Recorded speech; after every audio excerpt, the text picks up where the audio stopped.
Dis donc YouTube, comme je ne t'avais pas encore vu, bonne année! Bienvenue à toutes et à tous dans cette édition 2020 des Dex du cinéma qui signe donc le retour, le grand retour d'un très vieux format qui avait été lancé sur cette chaîne pour la première fois en 2014, et bon, je l'avais un petit peu laissé de côté évidemment au profit des vidéos top 10 traditionnelles, mais à année particulière, vidéo de fin d'année particulière. Et surtout en fait, en me replongeant un peu dans ce format, je trouvais ça un peu con de l'avoir laissé de côté parce que, au-delà de la hiérarchie justement que permet un traditionnel top 10, et bah ça permet d'avoir différentes catégories, différents types de récompenses, différents aspects du cinéma, qu'on puisse s'arrêter sur tout ce qui constitue un film, et bah ça nous permet, je trouve, de dresser un panel un petit peu plus exhaustif en fait de toutes les propositions de cinéma qui ont pu avoir lieu en cette année 2020, parce qu'il y a eu beaucoup de très beaux moments de cinéma en 2020. J'en profite évidemment pour avoir un mot quand même et une pensée pour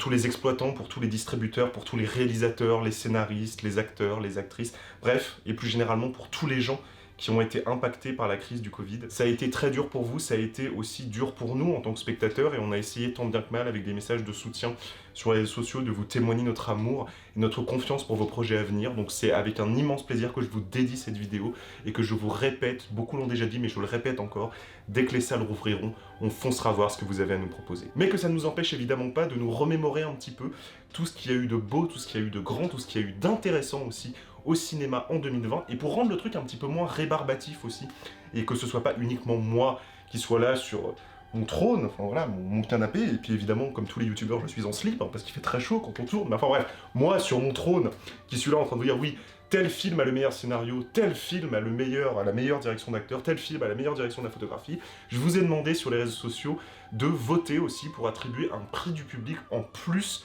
pour chacune des récompenses. Ce qui permet aussi que toi, spectateur, toi, spectatrice, si tu ne te reconnais pas forcément dans mes goûts et dans mes propres récompenses, les récompenses que moi j'attribue, et c'est tout à fait normal d'ailleurs, puisque chacun son cinéma, en fait, c'est voilà, c'est pas parce qu'un film est institutionnellement reconnu ou adoubé par la critique que tu es forcé de l'apprécier, et bien sache que tu auras également le prix du public et que tu auras donc encore plus de possibilités de pouvoir piocher dans les moments de cinéma qui pourraient t'intéresser. Et évidemment, je n'ai qu'un seul objectif avec cette vidéo, c'est que vous repartiez de celle-ci avec l'esprit plein d'envie de cinéma. Quelle que soit la plateforme sur laquelle vous m'écoutiez, je vous souhaite à tous et à tous une très bonne année 2021. Maestro. Musique. Et c'est là que je me rends compte que demander les votes du public n'était pas nécessairement une très bonne idée, je plaisante bien sûr, parce qu'il y a un ex-aequo, et que ce sera pas la première fois dans cette cérémonie que ça va arriver. En ce qui vous concerne, vous avez choisi ex-aequo, donc d'attribuer le prix de la meilleure musique de l'année à Drunk et à 1917, donc deux bandes originales très différentes, partagées entre l'effervescence dionysiaque de la joie de vivre imbibée d'une certaine tristesse et la lourdeur, la gravité teintée de poésie des champs de bataille de la Première Guerre mondiale. Et je trouve ça très intéressant que ce soit ces deux bandes originales qui soient arrivées en tête, parce qu'elles révèlent chacune à leur manière un petit peu un des aspects de l'année qu'on vient de passer, partagé entre cette volonté que l'on a eue d'être ensemble, de festoyer, de vivre, et en même temps la lourdeur des événements, cette impression qu'on était en train de traverser une période majeure de l'histoire contemporaine du monde, et avec une certaine gravité d'ailleurs, beaucoup de morts, beaucoup de tristesse, et chacune à leur manière en fait, par le contexte dans lequel elles existent, au-delà même du film bien sûr, ce sont des bandes originales, je trouve, qui retranscrivent extrêmement bien ce contexte dans lequel les films sont sortis, et c'est important aussi, je trouve, de juger la façon dont on reçoit un film en fonction du contexte dans lequel on l'a vu. Et personnellement, pour 1917, c'est un petit peu particulier, parce qu'évidemment, il est sorti avant la crise du Covid, mais voir Drunk en salle lors de la réouverture, ça paraît une éternité maintenant, mais de la réouverture des salles, personnellement, ça m'avait fait un bien fou. Mais en ce qui me concerne, ce n'est pas du tout à ces deux films-là que j'attribue mon prix de la meilleure musique de l'année, mais bien à Tenet de Christopher Nolan. Et plus précisément, bien sûr, parce qu'on va quand même citer son nom, au travail de Ludwig Göransson, qui nous a signé une bande originale extrêmement intéressante et que je trouve personnellement de bien meilleure qualité que le film. En fait, je pense que mon amour pour cette bande originale est très représentatif de ce que je recherche dans une musique de film. Est-ce qu'on veut qu'une musique de film vienne souligner les images, les accompagner, leur permettre de se déployer, ou est-ce qu'au contraire, on cherche une musique de film qui a une réelle identité, qui a quelque chose de très fort musicalement à nous proposer, qui a la possibilité de concevoir un vrai univers uniquement par son travail sur le son, par son travail sur les harmonies entre les différentes notes, et qui, non pas va venir souligner les images, mais va au contraire venir entrer en relation avec elles, avec la même puissance et la même intensité. C'est exactement pour moi ce qu'a proposé la musique de Tenet, et j'ai énormément aimé ce travail. Alors après, évidemment, il y a aussi des raisons de goût personnel, puisque C'est un petit peu tout ce que j'aime, la musique de Tenet, c'est un petit peu mon univers musical, le travail sur l'expérimentation brutiste, le travail sur la musique électronique, mais surtout, c'est une bande originale qui a une âme, qui a vraiment une âme, et surtout que j'écoute indépendamment des images du film, et qui, simplement par sa propre puissance musicale, arrive à me proposer un univers, et arrive à faire naître chez moi des images qui n'ont rien à voir avec celles que Christopher Nolan a pu me proposer. Je sais que cette bande originale fait un petit peu débat, il y a des gens qui adorent, il y a des gens qui détestent, mais en ce qui me concerne, c'est un vrai coup de cœur. Et lorsque j'ai réfléchi sur quelle musique est-ce que j'allais considérer comme la meilleure musique de l'année, c'est tout de suite venu comme une évidence. Ludwig Göransson nous a livré un travail extrêmement complexe, tout en mutation permanente dans la composition, ce qui est aussi un trait de la musique que j'adore. J'adore les morceaux dont on a l'impression qu'ils sont en permanence en train d'évoluer à mesure qu'on les écoute. C'est tout ce que j'aime dans la musique, c'est une bande originale qui est extrêmement travaillée, extrêmement dramatique, puissante, que ce soit musicalement ou émotionnellement, dans ce qu'elle a à offrir, dans toutes les possibilités artistiques qu'elle donne, dans toutes les images qu'elle fait naître. Merci Monsieur Göransson, c'est vous ma meilleure musique de l'année. Et ce petit mot tout simple, ce petit merci que l'on adresse au créateur, c'est quelque chose d'extrêmement important à dire dans une vidéo comme celle-ci, et ce merci, évidemment, je vais encore en attribuer un à l'équipe du film qui a gagné le prix de la meilleure direction artistique, puisqu'en ce qui me concerne, la meilleure direction artistique de l'année est, et de très loin, ça a été un petit peu, encore une fois, une évidence, un petit peu comme le travail de Ludwig Göransson sur Tenet, je l'attribue à Saul de Pete Docter. Est-ce que Saul est le nouveau chef-d'œuvre de Pixar? Je ne sais pas, et d'ailleurs c'est pas vraiment mon propos ici, c'est simplement de souligner le travail sublime qui a été fait dans l'iconographie des personnages, dans la création visuelle des univers, dans l'harmonie qu'il y a justement entre ces différentes facettes d'un même art qu'est le dessin, qu'est l'animation. Et c'est marrant d'ailleurs parce que en réfléchissant à ce que je suis en train de vous dire, je me rends compte qu'il y a les mêmes qualités dans Saul que dans le travail de Ludwig Göransson sur la musique de Tenet, c'est-à-dire que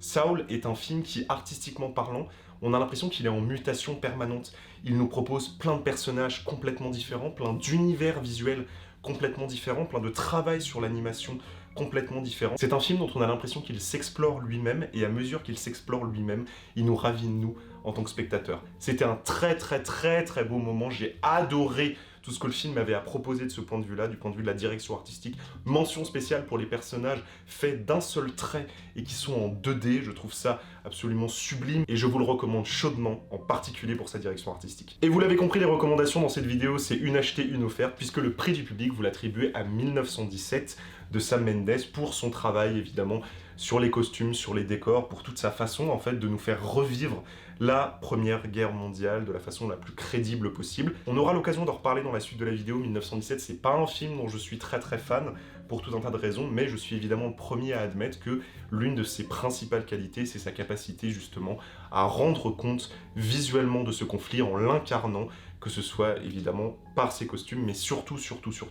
par ses décors sur lesquels il y a un énorme travail allant jusqu'à recréer les conditions météorologiques, et ça franchement, bravo. Parce que le cinéma, c'est pas uniquement quelque chose d'intellectuel aussi, c'est aussi une capacité à rendre compte de la réalité de ce qui est filmé, que cette réalité elle soit captée sur le vif, ou qu'elle soit au contraire recréée par tout un travail. 1917 fait extrêmement bien ça, c'est vrai, dans sa direction artistique, mais en ce qui concerne sa photographie aussi, puisque le prix de la meilleure photographie, vous l'attribuez à nouveau, cher public, à 1917, et donc non plus à Sam Mendes, mais à Roger Deakins. Bon Roger Deakins, je vais pas encore revenir sur à quel point c'est un directeur de la photographie formidable, il y a toute une filmographie derrière lui pour le prouver, et je trouve ça quand même honteux qu'il ait été oscarisé si tardivement, pour la première fois quand même avec Blade Runner 2049, alors que c'est quand même quelqu'un qui a signé les plus belles directions de la photographie de tout le cinéma contemporain, donc ça reste une vraie injustice pour le coup, je trouve, de la part d'Hollywood, et évidemment son talent se déploie dans 1917, son travail à la fois esthétique et réaliste, c'est quelqu'un qui arrive très bien à marier les deux, je trouve, à toujours venir iconiser ce qu'il filme, tout en conservant quand même une certaine réalité, sans que l'image soit plate, en fait, ce qui peut arriver quand des directeurs de la photographie travaillent trop justement l'habillage de la lumière et des ombres, on se retrouve face à une image qui perd un peu en vitalité, ce qui n'arrive jamais avec Roger Deakins, qui en plus ajoute toujours à ce qu'il filme un caractère majestueux. Par contre, et je dois quand même le préciser parce que je m'en voudrais si je le faisais pas, c'est aussi l'un des défauts du film d'ailleurs que vous ayez attribué cette récompense à 1917, parce que en ce qui me concerne, l'un des principaux défauts de 1917, c'est que c'est un pur film de chef opérateur. Ce que j'entends par là, c'est qu'on sent, selon moi bien sûr, que c'est un film qui a soustrait sa mise en scène au profit de l'image et au profit de ce que ça allait rendre visuellement. Et c'est un petit peu dommage aussi, j'ai l'impression, en tout cas c'est vraiment un sentiment très fort que j'ai eu en regardant 1917, que Sam Mendes n'était pas présent derrière la caméra, mais que c'était Roger Deakins qui était en train de réaliser le film. On sent vraiment que c'est une mise en scène qui est d'abord pensée pour la photographie, et je trouve ça très dommage, parce que la mise en scène peut aussi avoir quelque chose d'évocateur, y compris dans la laideur et dans l'imprévisibilité des images qui sont proposées. Parfois, avoir quelque chose d'un petit peu moins majestueux, c'est aussi une façon d'avoir quelque chose de beaucoup plus fort. Mais évidemment, le travail de Roger Deakins dans 1917 est d'une très grande qualité, et je comprends totalement pourquoi vous lui avez attribué son prix, mais en ce qui me concerne, ce n'est pas du tout à 1917 que j'attribue mon prix, mais à Monos. Et plus précisément au travail de Jasper Wolf, qui donc met en image cette histoire de jeunes qui font partie d'un groupuscule de révolutionnaires adolescents et qui se cachent dans une montagne, en tout cas au début du film, pour garder prisonnière une femme otage de ce groupe révolutionnaire. C'est un film qui visuellement est une tuerie monumentale, en particulier parce qu'il fait quelque chose que j'adore en termes de direction de la photographie, c'est que justement, j'en parlais un petit peu avec 1917, c'est un film qui épouse la matière de ce qu'il filme. Ce que je veux dire par là, c'est que Monos est un film qui met énormément en avant, visuellement parlant, la texture des conditions météorologiques dans lesquelles se passe l'histoire. Et c'est quelque chose qu'on sent à l'image. On a cette terre qui est sombre, on a cette humidité de la région dans laquelle se trouvent les personnages, et en même temps, on a ces couleurs qui sont très dures, très froides, qui viennent habiller le film d'une texture visuelle, et j'emploie vraiment ce terme-là parce que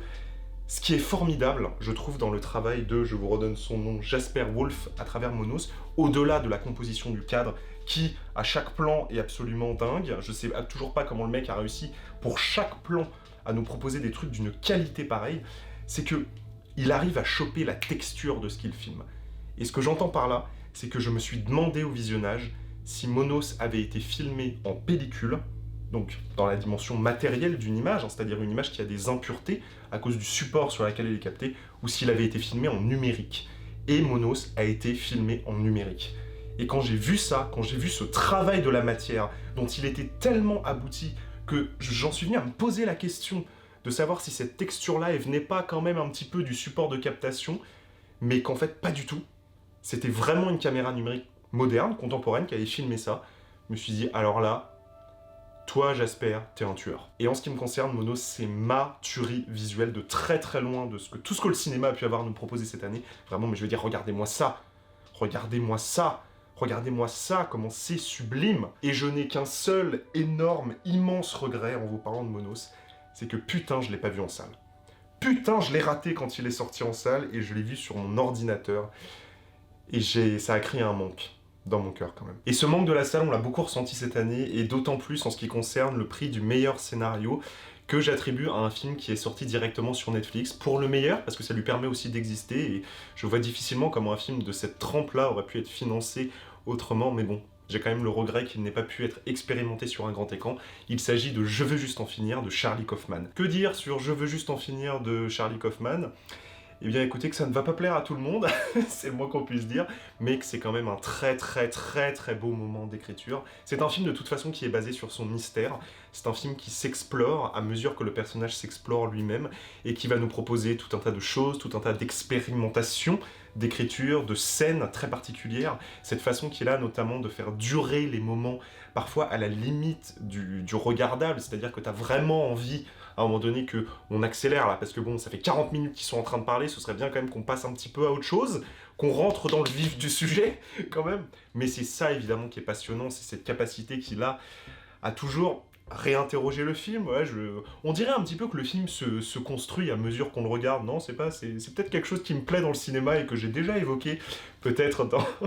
dans certains aspects de la vidéo, mais voilà, en tout cas, Je veux juste en finir, ça reste un très très très très très beau moment d'écriture, de mise en scène aussi, parce qu'il y a beaucoup de choses très intéressantes qui passent d'abord par l'écriture, c'est pour ça que je lui donne ce prix du meilleur scénario. En tout cas, voilà, c'est un moment de cinéma que j'invite tout le monde à découvrir, en fait, même si c'est pour que vous le détestiez. C'est ça aussi qui est intéressant dans le cinéma, c'est de se forcer à se dire, je vais peut-être regarder un truc que je vais pas aimer au premier abord, mais ça peut quand même être vachement intéressant, et je peux finalement en tirer quelque chose de très bon, même si c'est aussi se dire tout simplement, bah ce type de cinéma-là, je l'aime pas. Mais pour savoir si on n'aime pas, il faut goûter. Et personnellement, cette frénésie artistique permanente, je l'adore, je la double et je lui donne mon prix du meilleur scénario. Tandis que vous, à l'inverse, vous le donnez à une autre forme de frénésie, mais une frénésie différente puisqu'on est sur quelque chose de beaucoup plus dur, franc du collier et coup de poing aussi dans son approche, puisque vous le donnez aux frères Safdie pour Uncut Gems, qui est un film sur lequel j'étais revenu avec une critique à l'époque, sur lequel j'ai quand même... Bon, c'était pas un plaisir de visionnage extrême, Uncut Gems, c'est un film voilà, qui me parle pas, on va dire, sur plein de ses aspects, mais c'est évidemment un film de très très grande facture, de très très bonne facture, et ça me pose aucun problème qu'on lui attribue le prix du scénario, parce que évidemment, cette construction de la descente aux enfers du personnage d'Adam Sandler, entre mysticisme et réalisme, entre histoire de mafieux et histoire de superstition basée sur une pierre, et tout ce travail sur la construction du personnage, sur la façon dont il ment à tout le monde, dont il revêt une apparence de vendeur pour au final être démasqué et littéralement être roué de coups à la suite de ce masque qu'on lui retire. C'est un très très très beau moment de cinéma Uncut Gems qui personnellement me parle pas, mais je comprends totalement pourquoi est-ce qu'on peut adhérer à ce genre de cinéma-là et qu'est-ce qu'on peut aimer dans ce très bon film des frères Safdie, qui est également d'ailleurs un film qui est sorti sur Netflix, comme quoi Netflix n'a pas démérité dans la guerre contre la salle, même si les salles gagneront toujours à la fin. Parce qu'on peut dire ce qu'on veut, parce qu'on peut sortir tous les arguments qu'on veut, parce qu'on voilà, on peut tout essayer, tout avancer, mais le fait est que rien ne remplacera la magie de la salle du cinéma. Parce que c'est là que s'expérimente une histoire, c'est là que s'expérimente, qu'a lieu le moment de cinéma, et ce moment de cinéma, il peut avoir lieu tout au long d'un film, mais il peut surtout se cristalliser dans une seule scène, un moment de cinéma très précis qui nous a bouleversés, qui nous a marqués, qui a complètement défini aussi notre année de cinéma. Ce moment de cinéma-là, cette épiphanie qu'on peut avoir en tant que spectateur en regardant un moment de cinéma, c'est quelque chose auquel personnellement j'accorde beaucoup d'importance, et c'est pour ça que je voulais attribuer une catégorie de la meilleure scène de l'année, pour revenir justement sur une scène, sur un moment de cinéma très particulier, qui déjà me permettait de parler d'un film que je n'avais pas classé dans les autres catégories, puisque en ce qui me concerne, j'attribue le prix de la meilleure scène de l'année à Adieu les cons, de Albert Dupontel, mais pas la scène à laquelle vous pouvez penser, parce que c'est vrai que au niveau du prix du public, ça s'est quand même joué à assez peu de scènes, et vous aviez une scène de Adieu les cons qui vous avait beaucoup marqué, la scène où l'aveugle revient dans son quartier et en fait se rend compte que la ville a changé mais ne peut pas le voir, qui est une scène qui apparemment on a touché beaucoup d'entre vous, mais c'est pas à cette scène-là que je pense, puisque moi ce que j'ai beaucoup aimé dans Adieu les cons, ce qui m'a bouleversé jusqu'aux larmes et ce qui m'a laissé agonisant par terre dans la salle de cinéma quand je suis sorti de la projection, c'est sa scène de fin. Alors c'est un petit peu compliqué du coup parce que j'ai pas du tout envie de vous la divulgâcher, de vous dire, voilà, la fin du film, c'est ça, si vous l'avez pas vu, parce que ce serait dommage, surtout qu'il y a un retournement de situation un peu, donc j'ai pas tellement envie de vous en parler en détail. Par contre, ce que je peux vous parler, c'est de ce qu'elle m'a fait, cette scène de fin, de ce que j'ai ressenti face à ce geste absolu de romantisme au sens littéraire du terme, et à quel point, en fait, dans toute sa tragédie, dans tout son côté absolu aussi, c'est-à-dire qu'il y a vraiment un côté, on va aller au bout de la démarche, on va aller au bout de ce message, de ce titre en fait, Adieu les cons, qu'il prenne un sens définitif. C'est ça aussi qui est très puissant dans cette scène de fin, c'est qu'il y a cette volonté de dire, on va pas y aller avec le dos de la cuillère, on va finir notre histoire comment elle doit se finir. Et ce geste de cinéma-là, toujours cette idée d'amener le tragique par l'évidence de la construction d'une histoire et lui donner tout son sens, même dans son côté absolu et définitif. Moi, c'est un geste de cinéma qui m'a beaucoup touché de faire ça. Et c'est surtout un film et une scène qui donne à l'œuvre un message très fort aussi, de dire que la solution à tout ça, c'est cette scène de fin, et que adieu les cons. Et que adieu les cons, c'est pas seulement un titre, mais c'est un slogan, c'est une philosophie de vie, la philosophie de vie de ces personnages-là, et qu'ils l'assumeront jusqu'au bout. Ça m'a beaucoup marqué, ça m'a bouleversé, parce que j'en ai versé quelques larmes. C'est une très très très grande scène de cinéma, moi je trouve. Et finir le film de cette façon-là, c'était peut-être pas la meilleure fin, mais c'était celle qui était nécessaire. Et merci Albert Dupontel de nous avoir poussé dans nos retranchements avec cette fin de Adieu les cons. Et après avoir versé des larmes, parce que ouais, j'ai encore un peu des tremblements, des frissons en vous parlant de cette scène, c'est dire à quel point elle m'a marqué. On va totalement changer de registre, puisque vous, en ce qui vous concerne, cher public, c'est la fin de Drunk sur la musique What a Life, qui vous a tous marqué, cette danse justement de libération embrumée quand même d'une certaine tristesse, parce qu'il y a quelque chose de complètement tragique qui auréole ce moment de joie qui vient conclure le film.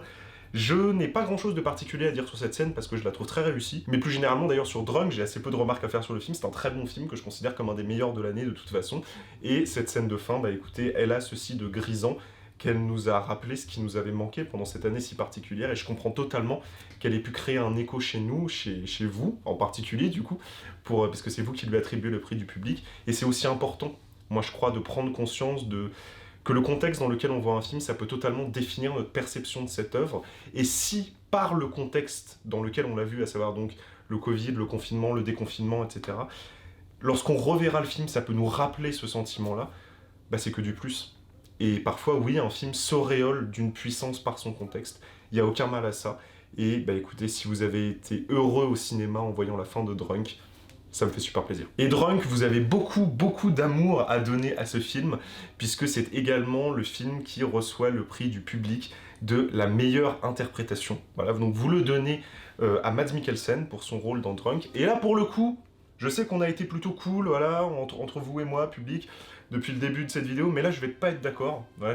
j'aime bien la performance de Mads Mikkelsen dans Drunk, mais je trouve absolument pas que ce soit la performance de l'année. Et ça s'est joué à pas grand chose avec Adam Sandler de Uncut Gems, et j'aurais trouvé ça plus juste quand même que Adam Sandler le gagne pour Uncut Gems, mais bon, voilà. Vous avez choisi de l'attribuer à Mads Mikkelsen, c'est un très bon acteur, il montre en plus tout l'étendue de son talent avec un personnage qui a des années-lumière de tout ce qu'il a dépeint un peu, puisque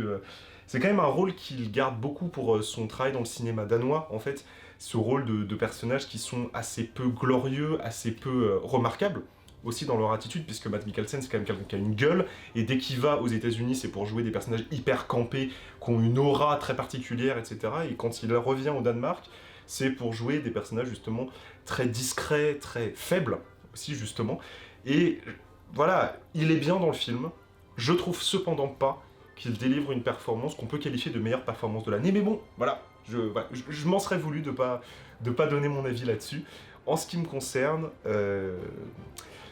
j'ai pas mal hésité, je vais pas vous mentir, pour le prix de la meilleure performance de l'année, mais il y a un film que j'ai rattrapé au mois de décembre et qui a tout explosé sur son passage. C'est un film allemand qui s'appelle Béni, et j'attribue personnellement mon prix de la meilleure performance à son duo d'acteurs principaux. Alors, vous me laissez un instant, je vais vous donner les noms. Donc la petite fille qui est jouée par Helena Zengel, et son assistant scolaire, enfin son aide de vie qui l'aide à se remettre sur le droit chemin, dont l'acteur s'appelle Albrecht Abraham Schuch.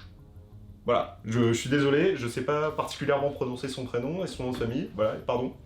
Si jamais tu regardes cette vidéo, les duos enfants-adultes au cinéma, c'est toujours un petit peu à double tranchant, il y a toujours un moment où ça peut déraper, où ça peut devenir extrêmement cliché dans l'interprétation, où on peut vraiment avoir un truc d'une banalité confondante, où il peut y avoir aucune alchimie entre les acteurs. Là, dans Béni, putain, bon déjà le film est génial, si vous n'avez pas vu ce film allemand qui est un drame social tourné comme un film d'horreur, vraiment, c'est littéralement ça, hein. Le film, regardez-le parce que c'est un putain de moment de cinéma qui va vous retourner les tripes, qui va vous foutre un vrai coup de poing dans la gueule, que ce soit par son sujet et par sa mise en scène, parce que le film a une approche très frontale des thématiques qu'il traite, et ça fait toujours énormément plaisir quand un film ne nous prend pas poliment par la main pour nous dire mais si, viens, on va se marrer, et qui nous fout directement son poing dans la gueule. Moi, ça me fait toujours extrêmement plaisir quand je vois un film qui me propose ça, mais alors la performance des acteurs, c'est ce qui donne vie au film, et notamment Helena Zengel, qui porte le film à elle toute seule, et qui vient se blottir sous l'aura de l'acteur principal qui joue donc son assistant de vie scolaire, je crois que c'est ça son appellation dans le film,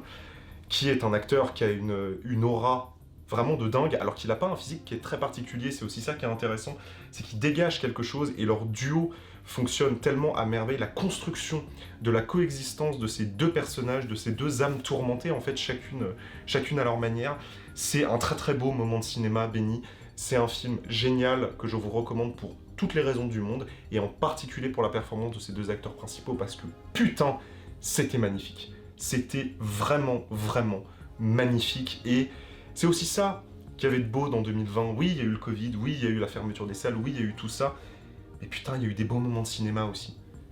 On avait des raisons d'être heureux aussi, on avait des moments de magie à vivre, et personnellement, des moments de magie, j'en ai eu tout un tas dans le film dont je vais vous parler de maintenant, qui est le seul film auquel j'ai attribué non pas un, mais 2 prix dans cette cérémonie. C'est le seul. Voilà, donc je vais un petit peu insister dessus. C'est un film qui a gagné le prix de la meilleure réalisation et du meilleur documentaire. Mais avant de vous en parler plus en détail, je vais revenir sur vos récompenses à vous. En ce qui vous concerne, vous avez choisi d'attribuer le prix de la meilleure réalisation à 1917, voilà, pour lequel je ne suis donc pas d'accord. Je l'ai un peu expliqué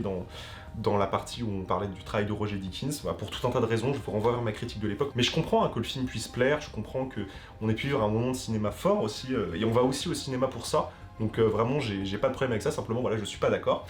Et en ce qui concerne le meilleur documentaire, il y a à nouveau un ex-aequo, puisque vous avez choisi d'attribuer le prix du meilleur documentaire à Adolescente, ex-aequo avec Un pays qui se tient sage, donc 2 documentaires français majeurs qui ont beaucoup marqué les spectateurs et qui sont,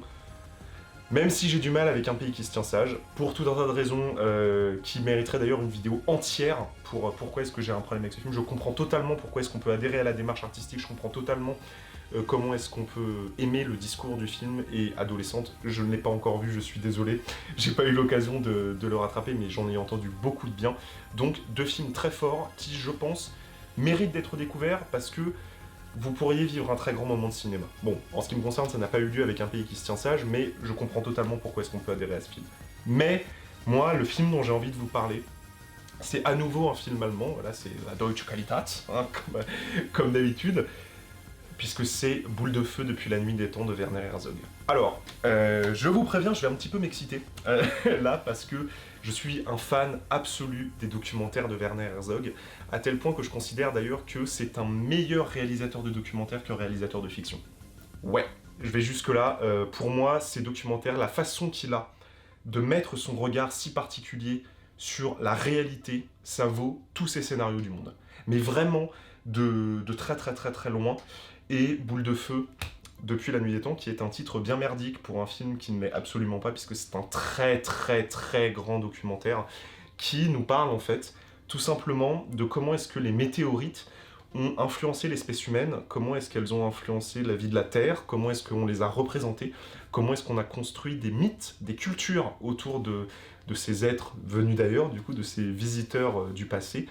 Et comme toujours chez Werner Herzog, on a une approche extrêmement mystique en fait du sujet dans la mise en scène, que ce soit à travers les commentaires qu'il fait, parce que Werner Herzog est un metteur en scène, si vous n'avez jamais vu de documentaire de lui, qui parle beaucoup en voix off sur les documentaires. En plus, il a une voix très particulière, et il a des réflexions qui sont toujours très intéressantes, ne serait-ce que pour souligner la poésie d'un moment, et il nous fout de la musique d'opéra, et il nous fout surtout un travail de réalisation monumental dans le film, et c'est pour ça que je lui attribue ce prix de la meilleure réalisation, mais de tout mon cœur, parce que putain, là, il y a un cinéaste derrière. Alors là, il a en fait un truc qui peut paraître con, mais qui est génial,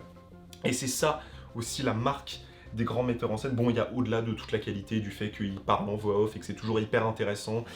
il y a tout un travail du cadre, évidemment, qui est sublime, mais surtout, il y a tout un travail de la gestion, par exemple, de la focale. C'est-à-dire qu'on passe en permanence des plans qui sont démesurés de taille, qui sont vus du ciel, où on filme des cratères de météorites qui font des kilomètres et des kilomètres de large, avec une photo sublime, et puis d'un seul coup, on va aller en super gros plan, comme ça, avec une focale qui est assez longue pour avoir beaucoup de flou derrière la personne. Donc c'est-à-dire qu'en permanence, en fait, dans la mise en scène, on a un écho qui se tisse entre l'immense et l'intime, donc entre l'espace et la toute petite échelle des humains qui sont impactés justement par ce qui se passe là-haut, par ce qui se passe dans ces cadres gigantesques, et on a toute une harmonie entre ces plans-là qui se fait, et ça, c'est de la mise en scène. C'est pas forcément quelque chose qui se remarque beaucoup, tu vois, c'est pas de la mise en scène qui est particulièrement ostensible, mais putain, c'est génial de faire ça. C'est absolument génial, et il arrive toujours à nous foutre de la poésie là-dedans, à nous foutre un travail de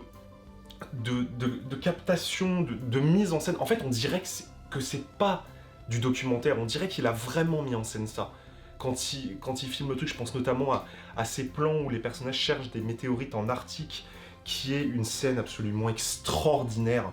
de mise en scène, et où là on a vraiment un frisson d'éternité.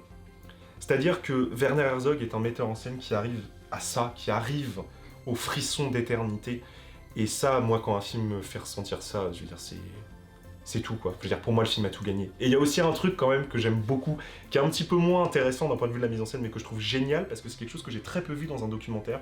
c'est que Herzog, c'est quelqu'un qui est cinéaste, et que parfois, il se rend compte, quand il fait une interview, par exemple, avec quelqu'un, qu'il y a quelque chose de plus intéressant à filmer dans le plan. Du coup, ce qu'il fait, et il le fait plusieurs fois, et je trouve ça incroyable. Enfin, genre, moi, ça me fait trop rire, tu vois, quand je l'imagine en train de filmer le truc. Donc, il est en train de filmer la personne à qui il parle, comme ça. Et tu sais, il voit un truc, là, comme ça, et il fait...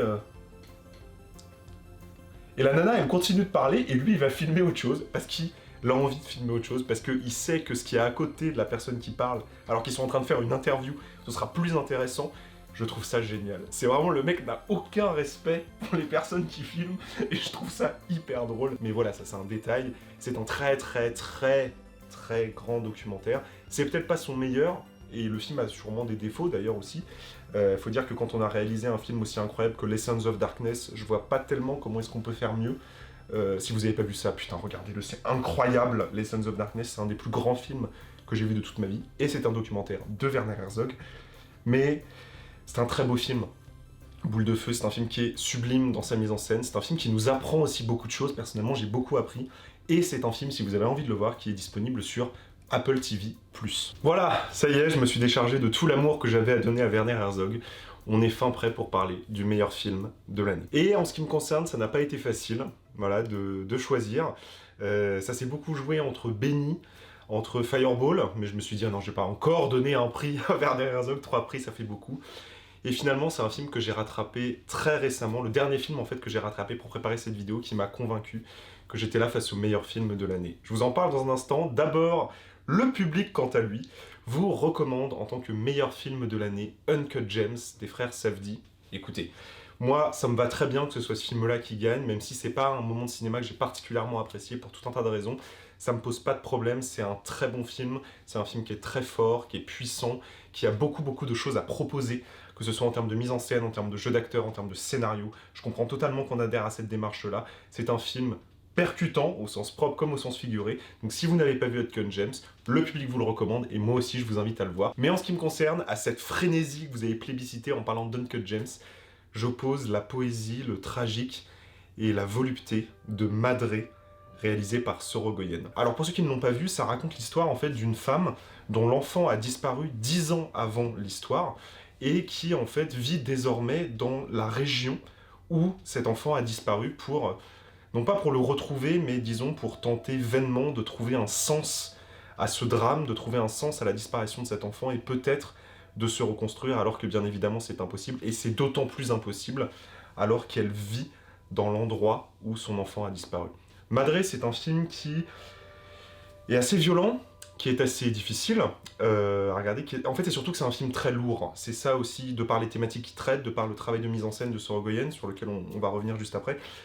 C'est un film qui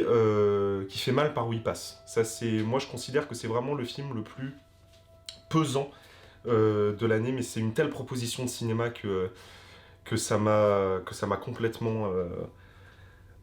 Enfin, ça m'a bouleversé, en fait, c'est ça. Il y a quelque chose de... Il y a un geste de cinéma là-dedans